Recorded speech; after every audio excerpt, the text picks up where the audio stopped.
కొత్త జిల్లాల ఏర్పాటు మండలాల పునర్వ్యవస్థీకరణపై టాస్క్ ఫోర్స్ కమిటీతో సమావేశమయ్యారు సీఎం కేసీఆర్. ఇందులో ప్రధానంగా వరంగల్ జిల్లాలో జయశంకర్, మహబూబాబాద్ కాకుండా హన్మకొండ, వరంగల్ జంట నగరాలను వేరువేరు జిల్లాలుగా మార్చడంపై ప్రధానంగా అభ్యంతరాలు వినిపిస్తున్నాయి. దీంతో ఈ రివ్యూలో ఓ క్లారిటీ ఇవ్వనున్నారు సీఎం. అలాగే కొత్త మండలాల ఏర్పాటు గురించి కూడా చర్చ జరగనుంది.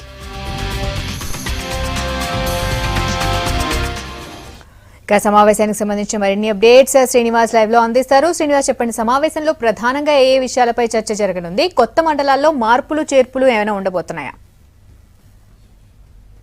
రాధిక, ఇప్పటికే కొత్త మండలాలను మార్పు చేయాలని చెప్పి ప్రభుత్వం నిర్ణయం తీసుకుంది. ప్రజల అభిష్టం మేరకు ప్రజలు ఏదైతే అభ్యంతరాలు వ్యక్తం చేస్తున్నారో వాళ్ళకు ఇష్టం లేనటువంటి పనులు రాష్ట్ర ప్రభుత్వం చేయదని చెప్పి నిన్న ముఖ్యమంత్రి కేసీఆర్ చాలా క్లారిటీగా చెప్పారు. నిన్న జరిగినటువంటి టాస్క్ ఫోర్స్ కమిటీతో జరిగినటువంటి సమావేశంలో ఈ అంశాలను ప్రధానంగా చెప్పారు. అయితే ఇప్పటికైతే దాదాపుగా 45,487 అభ్యంతరాలు వచ్చాయి. కాబట్టి ప్రజలు కోరుకున్నటువంటి మండలాల్లో వారు ఉండే విధంగా కార్యాచరణ అంటే దీనికి సంబంధించినటువంటి ప్రతిపాదనలు రూపొందించాలని చెప్పి ఇప్పటికే టాస్క్ ఫోర్స్ కమిటీని ఆదేశించారు. మరి కాసేపట్లో అంటే నిన్న కూడా టాస్క్ ఫోర్స్ కమిటీతో ముఖ్యమంత్రి కేసీఆర్ సమావేశమయ్యారు. మరి కాసేపట్లో క్యాంప్ ఆఫీస్లో టాస్క్ ఫోర్స్ కమిటీతో ముఖ్యమంత్రి కేసీఆర్ సమావేశం కానున్నారు. ఈ సమావేశంలో సీఎం అధికారులతో పాటు ఆయా శాఖల అధికారులు కూడా పాల్గొనేటువంటి అవకాశం ఉంది. ప్రధానంగా ఈరోజు ఒక కీలక నిర్ణయం తీసుకున్నటువంటి అవకాశాలు కనపడుతున్నాయి. ఎందుకంటే ముఖ్యంగా వరంగల్ జిల్లాలో 4 జిల్లాలు అయినాయి. ఒకటి మహబూబాబాద్, అదేవిధంగా జయశంకర్ జిల్లా, తర్వాత మరొకటి హన్మకొండ, అదేవిధంగా వరంగల్. దీంట్లో 2 జిల్లాల తోటి పెద్ద సమస్య లేదు. జయశంకర్ జిల్లా అదేవిధంగా మహబూబాబాద్ జిల్లాతో ఈ 2 జిల్లాలతో సమస్య లేదు. కానీ మెయిన్గా ఉన్నటువంటి సమస్య వరంగల్, హన్మకొండ. హన్మకొండని జిల్లాగా చేయొద్దు, నగరాన్ని విడదీయొద్దు అని చెప్పి అక్కడ ఉన్నటువంటి స్థానిక టీఆర్ఎస్ ప్రజాప్రతినిధులు కావచ్చు, అదేవిధంగా ప్రజలు కూడా బాగా అంటే గట్టిగా ప్రభుత్వంపై ఒత్తిడి తీసుకొస్తున్నారు. ఇప్పటికే ఆందోళనలు కొనసాగుతున్నాయి.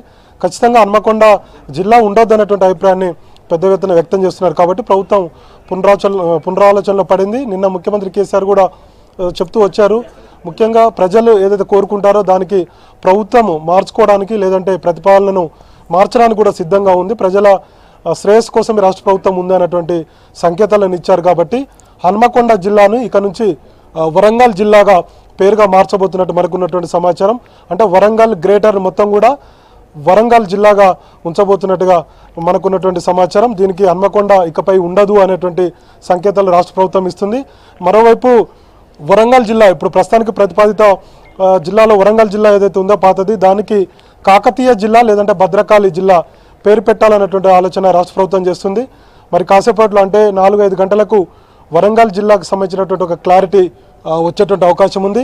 కాకతీయ జిల్లాలోనే లేదంటే భద్రకాళి జిల్లా పేరుతో పిలవాలనేటువంటి ఆలోచన చేస్తున్నారు. అయితే భద్రకాళి కంటే కూడా కాకతీయ జిల్లా అయితే కనుక కాకతీయుల సామ్రాజ్యం అక్కడ ఉంది, దాని గుర్తింపులు ఉన్నాయి, చాలా చారిత్రకమైనటువంటి కట్టడాలు ఉన్నాయి. కాబట్టి వీటన్నిటిని కలిపి కాకతీయ జిల్లా చేయాలనేటువంటి ఆలోచన ఉంది. దీనికి సంబంధించి ప్రజాప్రతినిధులు అదేవిధంగా నిన్న జరిగినటువంటి సమావేశంలో కొంతమంది వరంగల్ జిల్లాకు సంబంధించినటువంటి ప్రజాప్రతినిధులు కూడా ముఖ్యమంత్రికి సూచించినట్టు తెలిసింది. దీనిలో భాగంగానే ఈరోజు టాస్క్ ఫోర్స్ కమిటీని కొద్దిసేపటి క్రితం సీఎస్ నేతృత్వంలో ఉన్నటువంటి కమిటీని క్యాంప్ ఆఫీస్కి రావాలని చెప్పి ముఖ్యమంత్రి ఆదేశించారు. ఈ 2 అంశాల మీద వరంగల్, హన్మకొండ ఈ 2 అంశాల మీద చర్చ జరుగుతుంది.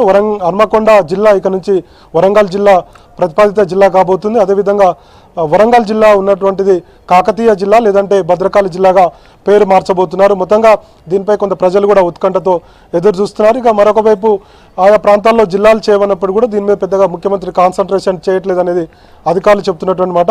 కాబట్టి ప్రజల అభ్యంతరాలు ఈ నెల 21 నాటికి వచ్చేటువంటి అవకాశం ఉంటుంది. కాబట్టి అప్పుడు ఇంకేమైనా అవసరమైతే పరిశీలించాలన్నటువంటి అభిప్రాయానికి ముఖ్యమంత్రి వచ్చినట్టుగా మనకున్నటువంటి సమాచారం. ఇక మండలాల విషయానికి వస్తే ఇప్పటివరకు అయితే మొత్తం మండలాలు 505 ఉన్నాయి. కొత్తగా 46 మండలాలు చేశారు. వాస్తవంగా మండలాలు 75 మండలాలు చేయాలనేటువంటి డిమాండు రాష్ట్ర ప్రభుత్వానికి వచ్చింది. మరొక 75 మండలాలలో 45 అయిపోయినాయి. కాబట్టి ఇంకొక 30 మండలాలు కూడా చేయాలన్నటువంటి డిమాండ్ వస్తుంది. ఇప్పటికీ అభ్యంతరాలలో ఎక్కువగా తమ ప్రాంతాన్ని మండలం చేయాలనేటువంటి డిమాండ్ను ప్రజలు చేస్తున్నారు. ప్రభుత్వం ఇచ్చినటువంటి వెబ్సైట్లో ఇదే అంశాన్ని పొందుపరుస్తున్నారు. కాబట్టి ఇప్పటివరకు వచ్చినటువంటి 45,487 అభ్యంతరాలలో ఎక్కువగా తమ ప్రాంతాన్ని గ్రామాన్ని మండలం చేయమంటారు. కానీ ప్రభుత్వం కొన్ని నిబంధనలు పెట్టుకుంది. వాస్తవంగా ఒక మండలం చేయాలంటే కనీసం 35,000 జనాభా ఉండాలి, కనీసం 32,000 ఉన్న మండలం చేయడానికి సిద్ధమైనటువంటి సంకేతాలను ప్రభుత్వము ఇచ్చింది. అయితే దీనికి సంబంధించిన టాస్క్ ఫోర్స్ కమిటీ కూడా 32 నుంచి 35 వేల మధ్యలో ఉన్నటువంటి గ్రామాలను ఎక్కడెక్కడ ప్రజలు కోరుకుంటున్నారో వాటిని కూడా మండలాలు చేసేటువంటి ఆలోచన ఉంది. మొత్తంగా టాస్క్ ఫోర్స్ కమిటీ ఏమో మౌలిక వసతులు, అదేవిధంగా కొత్తగా కార్యాలయాల ఏర్పాటు, కార్యాలయాల ఎంపిక, ఉద్యోగుల విభజన మీద టాస్క్ ఫోర్స్ కమిటీ దృష్టి పెట్టింది. జిల్లా కలెక్టర్లతో ఎప్పటికప్పటికే టచ్లో ఉంటూ ప్రతిపాదనలు తెప్పించుకుంటుంది.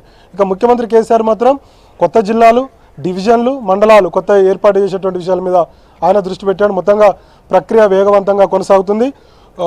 మొత్తం ఒక్కొక్క 4-5 రోజులలో దీనికి సంబంధించినటువంటి ఒక క్లారిటీ వచ్చేటువంటి అవకాశం ఉంది. మొత్తం జిల్లాలు ఎన్ని, మండలాలు ఎన్ని, రెవెన్యూ డివిజన్లు ఎన్ని అనేది దాని మీద క్లారిటీ వచ్చేటువంటి అవకాశం ఉంది. మొత్తంగా వరంగల్, అదేవిధంగా హన్మకొండకు సంబంధించినటువంటి కీలక నిర్ణయం ఈరోజు ముఖ్యమంత్రి కేసీఆర్ తీసుకోబోతున్నారు. ఇంకొకటి మహబూబ్నగర్ జిల్లాలో కొన్ని మండలాలను కూడా మార్చాలన్నటువంటి అభిప్రాయానికి ప్రభుత్వం వచ్చినట్టుగా మనకున్నటువంటి సమాచారం. ఇక నిన్న కూడా ముఖ్యమంత్రి కేసీఆర్ కొన్ని నిర్ణయాలు తీసుకున్నారు. ఒకసారి మనం చూస్తే కనుక ఖమ్మం జిల్లాలో గుండాల మండలం ఉంది. గుండాల మండలానికి చాలా పెద్దది కాబట్టి 2 మండలాలు చేయాలనేటువంటి నిర్ణయానికి వచ్చారు. ప్రజలు కూడా అక్కడ కోరుతున్నారు కాబట్టి త్వరలోనే 2 మండలాలు చేస్తామని చెప్పి ముఖ్యమంత్రి ప్రకటించారు. ఇక మహబూబ్నగర్ జిల్లాలో గట్టు మండలం దేశంలోనే అత్యంత వెనుకబడినటువంటి మండలం ఇది.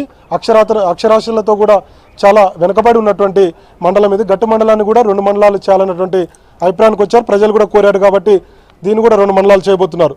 ఇక రంగారెడ్డి జిల్లాలో మొయినాబాద్ మండలాన్ని శంషాబాద్లో కలపాలని చెప్పి ప్రజలు అక్కడ చాలా రోజుల నుంచి కూడా ఆందోళన చేస్తున్నారు. అంటే ప్రభుత్వం ఇచ్చినటువంటి డ్రాఫ్ట్ నోటిఫికేషన్ తర్వాత ఆందోళన వ్యక్తం చేస్తున్నారు కాబట్టి ఆందోళన కొనసాగుతున్నాయి. ప్రజాప్రతినిధుల మీద ఒత్తిడి తీసుకొస్తున్నారు కాబట్టి దీన్ని మొయినాబాద్ మండలాన్ని శంషాబాద్లో కలపాలని చెప్పి కూడా నిర్ణయం తీసుకున్నారు. ఇక మహబూబాద్లో ఒకే రెవెన్యూ డివిజన్ ఉంది. ప్రతిపాదిత జిల్లాలో మహబూబాదే కాబట్టి తొర్రూరును రెవెన్యూ డివిజన్గా చేస్తూ ముఖ్యమంత్రి నిర్ణయం తీసుకున్నారు. ఇక వరంగల్ జిల్లాలో టేకుమట్ల, పెద్దవంగర, కొమరవెల్లి వీటిని కూడా మండలాలు చేయాలన్నటువంటి ఆలోచన రాష్ట్ర ప్రభుత్వం చేస్తుంది.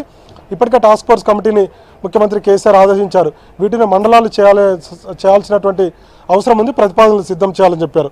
మొత్తంగా అయితే ఈరోజు జరిగేటువంటి సమావేశంలో జిల్లాలకు సంబంధించి, మండలాలకు సంబంధించి మరికొన్ని మండలాలను చేర్చేటువంటి అవకాశం ఉంది. ప్రజలు ఎక్కడైతే జిల్లాలకు దగ్గరగా ఉందో, నియోజకవర్గాలకు దగ్గరగా ఉందో దాంట్లో కలపాలని కోరుకుంటున్నారు కాబట్టి వాటి మీద ఈరోజు జరిగేటువంటి సమావేశంలో నిర్ణయం తీసుకునేటువంటి అవకాశాలు ఉన్నాయి. Radhika, thank you Srinivas.